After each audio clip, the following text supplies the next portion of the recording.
Sel adalah unit terkecil makhluk hidup yang merupakan dasar penyusun bagian-bagian tubuh.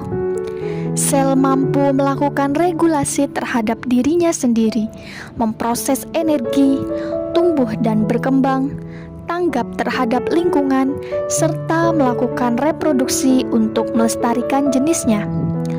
Terdapat dua jenis tipe sel, yaitu sel prokariotik dan sel eukariotik. Sel prokariotik merupakan sel yang memiliki nukleus atau inti sel, tetapi inti sel tersebut tidak diselubungi membran inti. Contohnya sel pada bakteri. Sedangkan sel eukariotik adalah sel yang memiliki inti sel dan inti sel tersebut dibungkus oleh membran inti. Contoh sel eukariotik adalah sel pada hewan dan tumbuhan.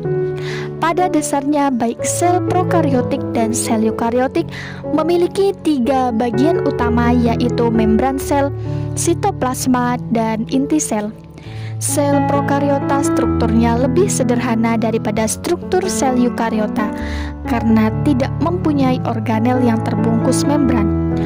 Organel merupakan bagian penyusun sel yang saling terikat satu sama lain, membentuk suatu sistem seluler yang fungsional.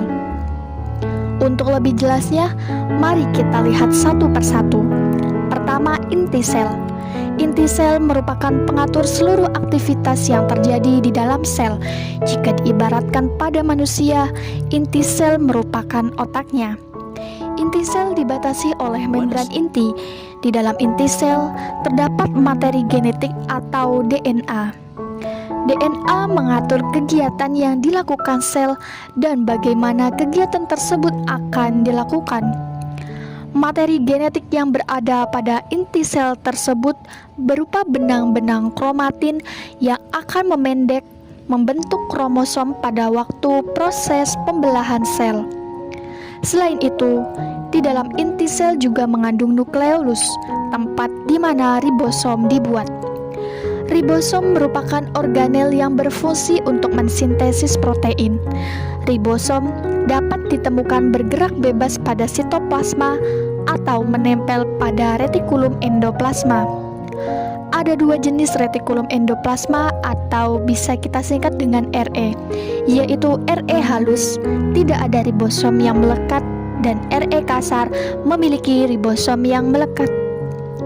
RE merupakan membran tertutup lorong untuk mengangkut bahan seperti protein yang disintesis ribosom.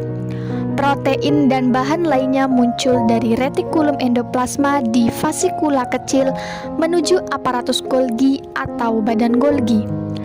Pada aparatus Golgi inilah protein diubah menjadi bentuk yang diperlukan sel atau diberi tambahan bahan lain seperti lemak dan karbohidrat. Vakuola berbentuk rongga bulat, berisi senyawa kimia tertentu atau sisa produk metabolisme sel yang mengandung berbagai macam zat sesuai pada jenis selnya. Misalnya, dapat berisi tanin pada sel-sel kulit kayu, kinin pada sel pohon kina, nikotin pada pohon tembakau, dan lain-lain.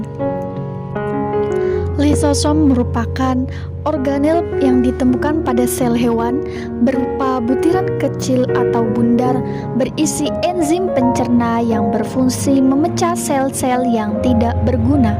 Selama proses respirasi seluler, mitokondria membuat molekul ATP, di mana molekul ATP tersebut menyediakan energi untuk seluruh kegiatan sel.